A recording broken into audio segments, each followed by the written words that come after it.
Hey, welcome and Felcha. This is David McDonnell, your host for Random Thoughts from County Antrim on this Sunday, May the 23rd, 2021.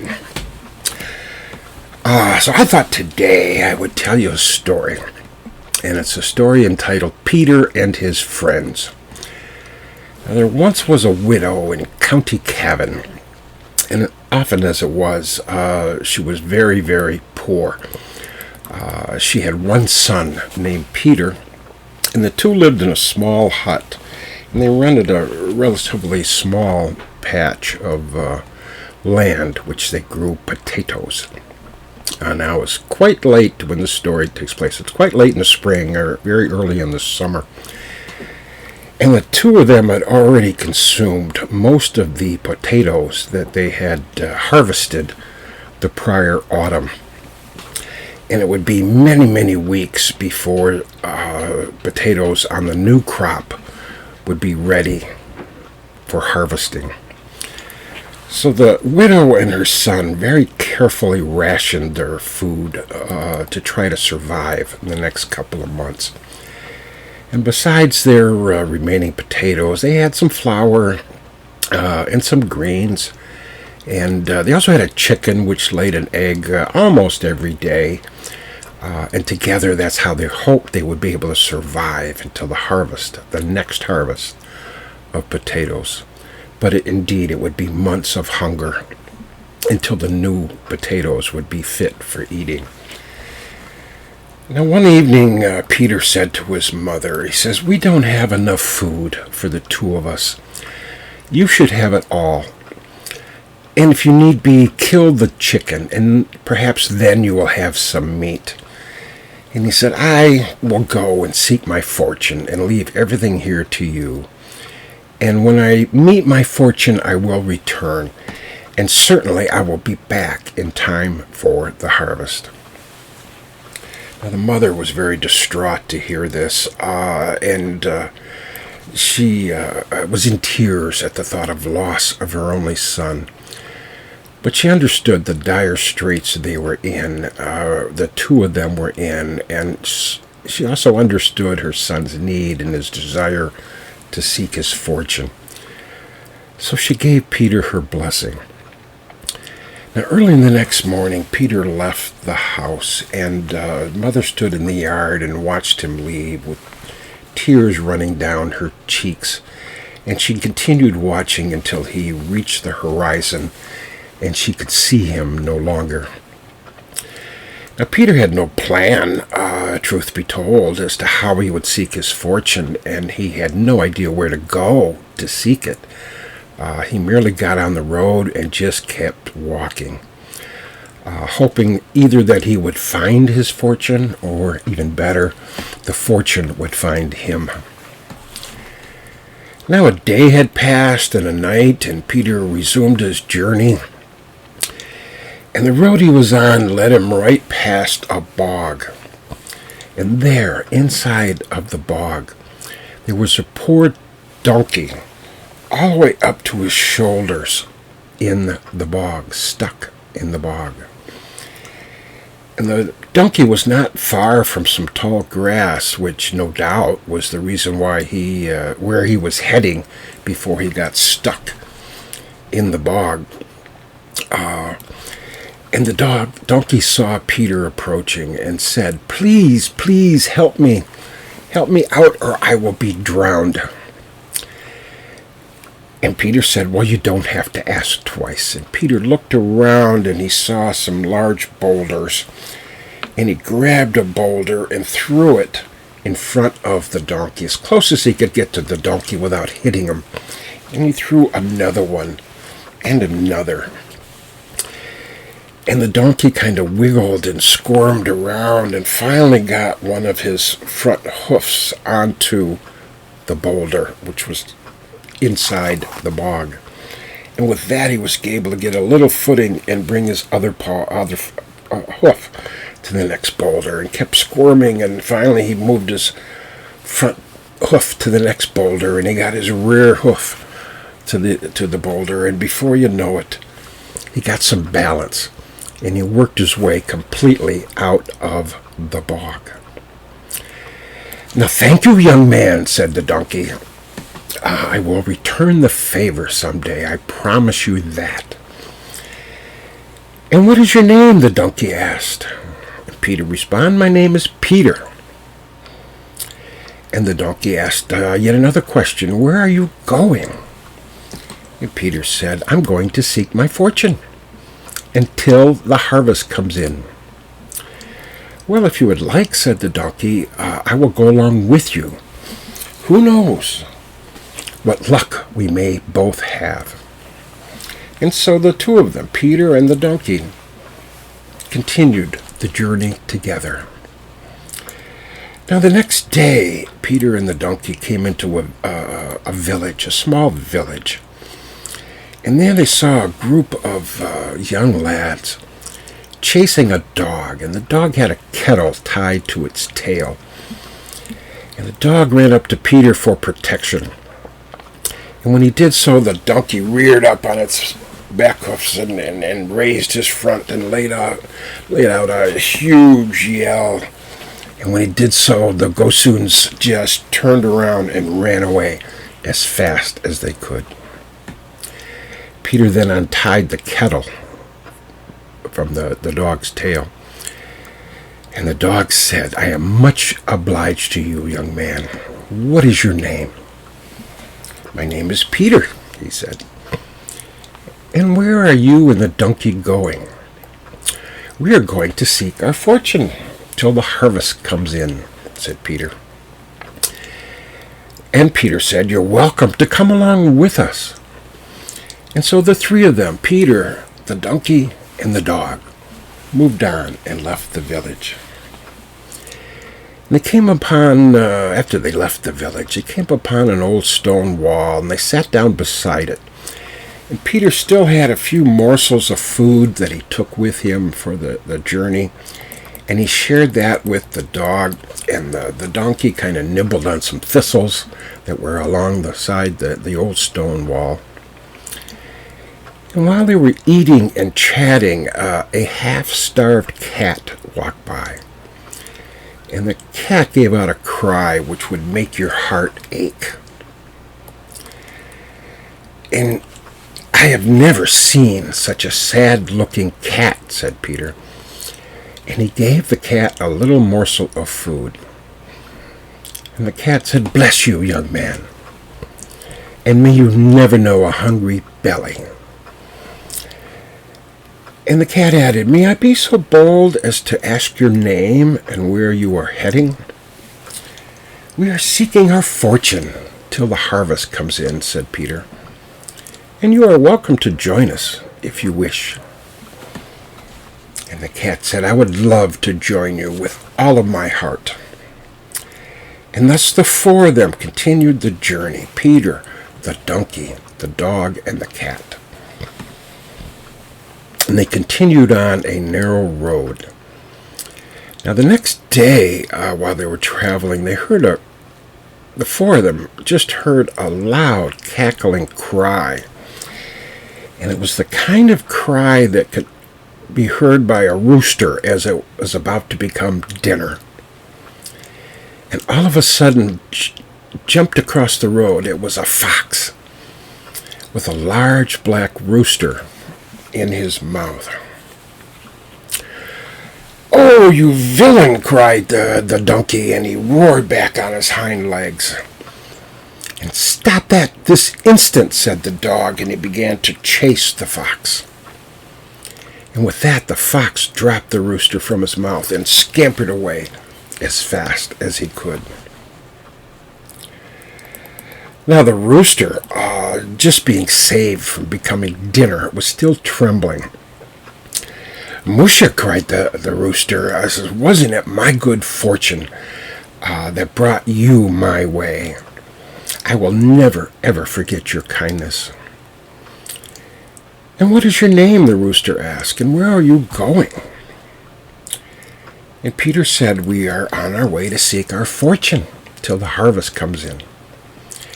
"And you may join us if you like," said Peter. He says, "You may even ride on the back of the donkey. until you regain your wits. And so Peter and his friends, which now included the donkey, the dog, the cat, and the rooster, continued on their journey. Now as the sun went down, with no village or even a cabin in sight, the group lay down to rest. And they made a bed in the long, tall grass. And I'm going to have a little sip. I usually have coffee for my storytelling, but I decided to start happy hour. That's a little bit of Cabernet Sauvignon. Now, long after the soundness of their sleep had set in, the rooster began to crow, as roosters usually do, when the sun comes up. "What are you doing?" cried the donkey. "You disturbed me from my sleep. What is the matter?" "Well, daybreak is the matter," said the rooster. "Don't you see the light over yonder?"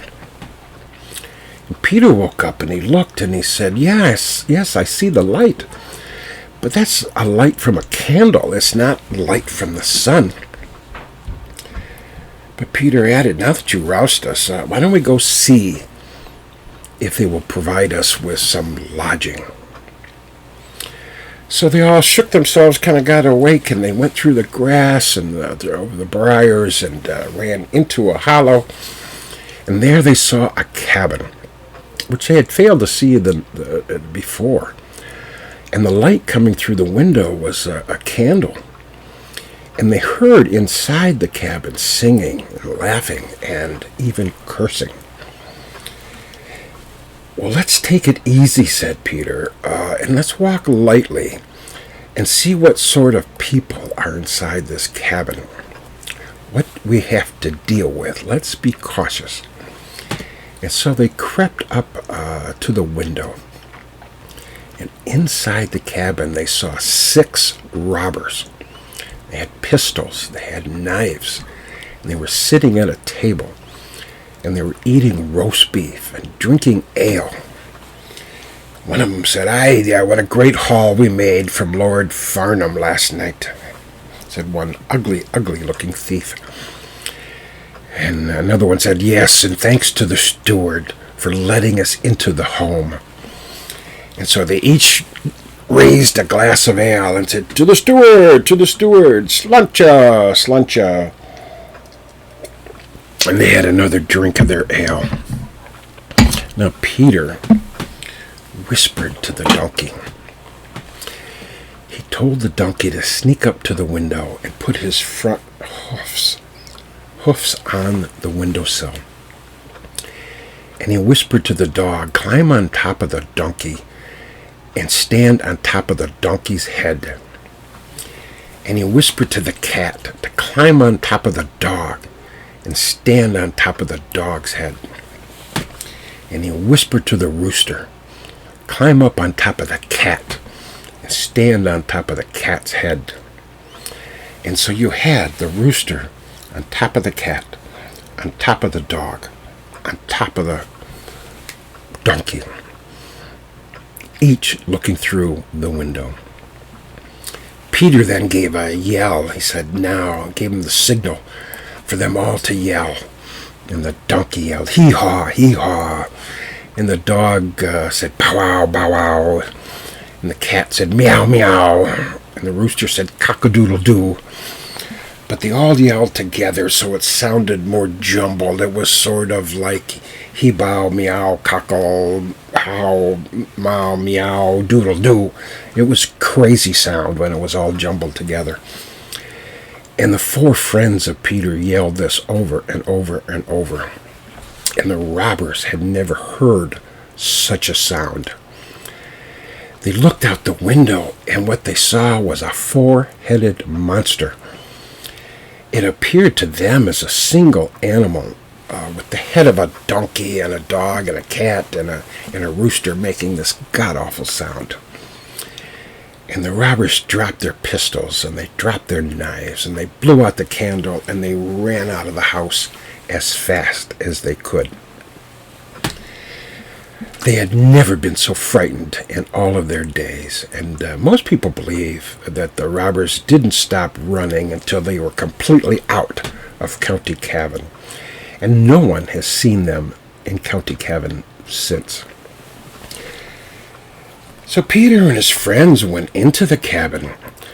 They closed the shutters and they relit the candle. And turns out the robbers had left a good deal of food. The roast beef and the ale were all left behind. And Peter, the donkey, the dog, the cat, the rooster ate and drank until all of their hunger and all of their thirst had been filled. And they soon lay down to rest, and Peter went into a bed. The donkey went into a stable. The dog laid down on a mat. The cat lay down by the fire, and the rooster found a nice perch. Now, when the sun rose up the next day, the rooster did his job and woke everybody up. And the group made a fine breakfast out of what was remaining out of their dinner the night before.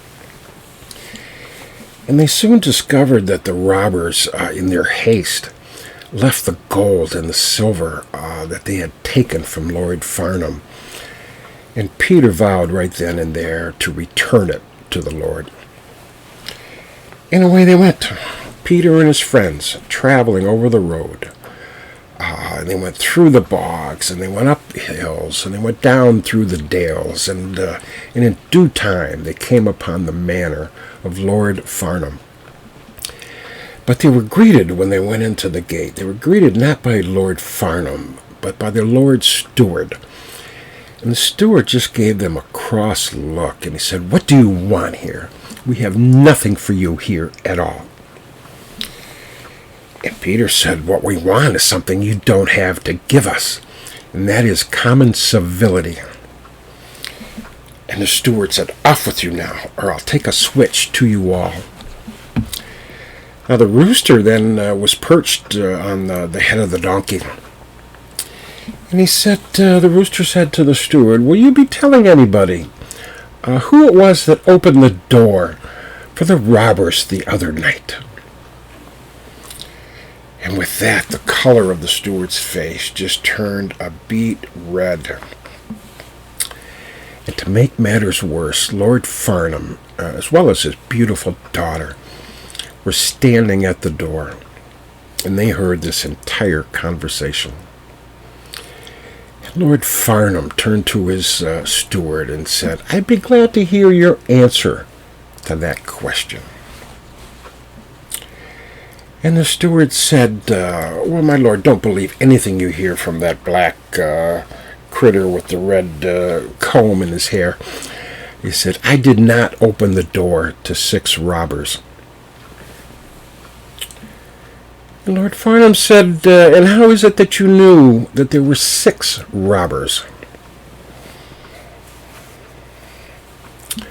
"Well, never mind," said Peter. He says, "all of the gold and the silver are here with me in this satchel. And I hope you will not begrudge us just our supper after such a long walk to return the gold and silver to you." "Begrudge indeed," said the Lord. He says, "none of you, not one of you, will ever see a poor day again if I can help it."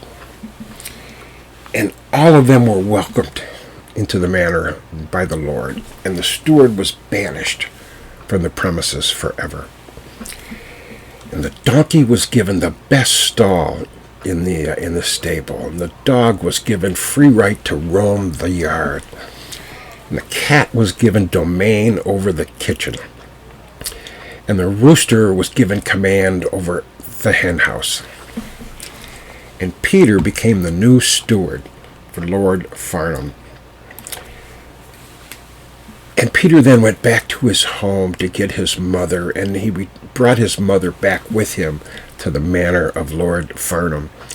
And there he set her up in a little cottage that was nearby, and she settled quite comfortably in that cottage. And all of them were as happy as they pleased. Now that's the story of Peter and his friends.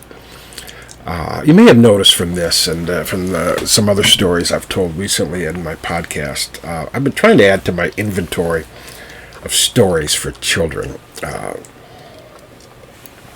I'm looking forward to the day when I can tell stories to a live children's audience, when and if the pandemic will ever let me.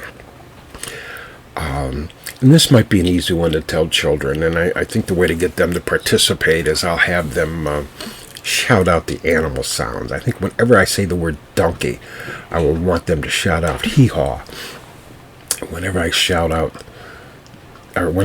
the word rooster, they need to shout out cock-a-doodle-doo. I'm curious how that might work, but I think the younger kids might really enjoy it. I also may notice the similarity of that story to the Bremen Town Musicians. It's by the Brothers Grimm, or at least published by the Brothers Grimm. Brothers Grimm published that story first in 1819. It's been around a while in published form. And they based it on a story they had heard, an account of that story they had heard from a woman named Dorothy Weiman. And she told that story decades earlier than the Brothers Grimm. Now, the story I told you was an old Celtic tale. In the version that I told, it's similar, I should say, but the old Celtic tale, first time I saw that published, was in a compilation by Patrick Kennedy, and the compilation was called Legendary Fictions of the Irish Celts. It was published in the 1800s as well. Now, it's hard to tell whether the Germans got the story from the Irish or the Irish got the story from the Germans. The sources of these stories are very difficult to ascertain. Any folk tale is very difficult to ascertain the original source of the story. The Germans and the Irish probably both got the story from the Spaniards. I mean, who knows? But these stories, back to the 1800s version, the first published version, they usually refer to the donkey as an ass, and they refer to the rooster as a cock. And those were common uses of the words when those stories were first published in the 19th century. But I'm not going to use either of those words when I tell those stories to children today.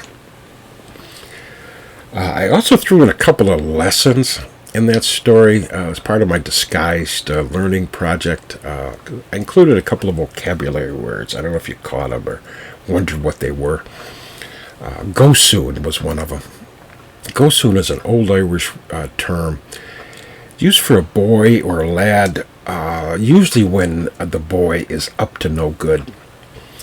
As you recall in the story, it was a bunch of go-soons who tied the kettle to the tail of the dog. I also said musha once. Musha is an expression of surprise. It doesn't have any particular meaning. It's just when you're surprised. Oh, musha.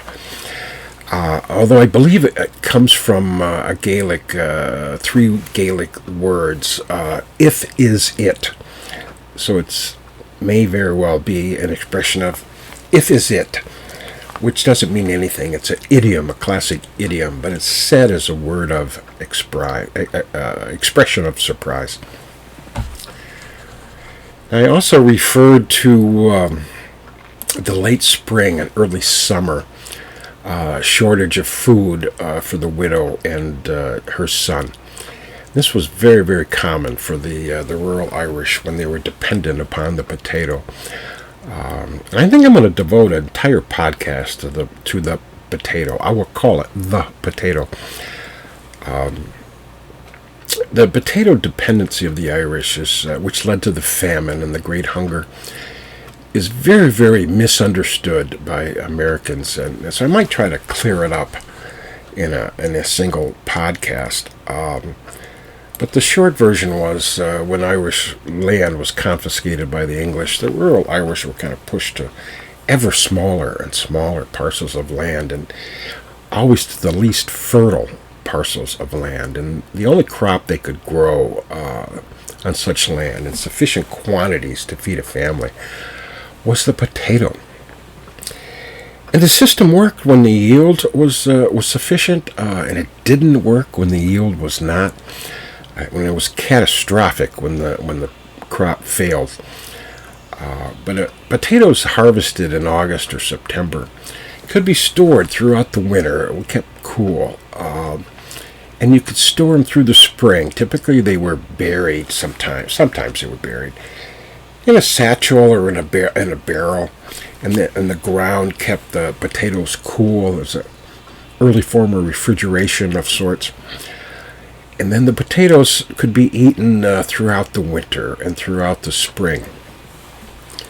The problem is, and again, depending on the yield of your little potato patch, the supply would run out by early or midsummer. And the next harvest wasn't until August or September. So the rural Irish, frankly, didn't refer to the month of July or August without an adjective. They were usually called Hungry July or Hungry August because there were very few potatoes to eat in the summer, and not until the harvest in late August or early September. So my version of the story that I told with the widow and her son rationing food in the summer was quite common. And leaving whatever food was in storage, often what men would do, or boys, is they would leave home in the summer.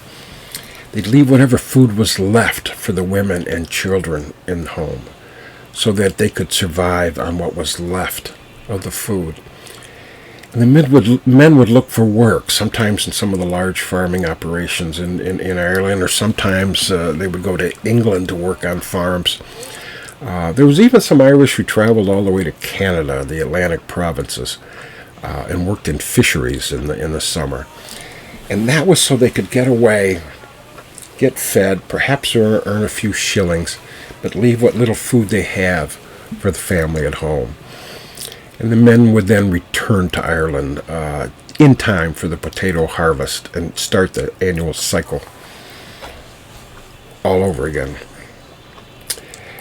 But as I mentioned before, when I tell these stories, I like to just bury within them someplace something of historical accuracy. Just provides a little bit better understanding of life in old Ireland. So that's the end of my podcast today. I don't know if I'll do the potato next week. Maybe I will. I promised some other things I was going to do in future podcasts. We'll have to figure out what I'm going to do next week. Maybe I'll get a potato and I'll have it as a visual aid for discussing the potato and its role in Irish history. But please take a look at my website, clandonald.net. Send me an email at clandonald@gmail.com. Take a look at my Facebook page. It's under Clandonald, and like and share it if you could. Take a look at this video and any others and like them and share them so other people can be tuned in to my weekly podcast. And until next week then, goodbye.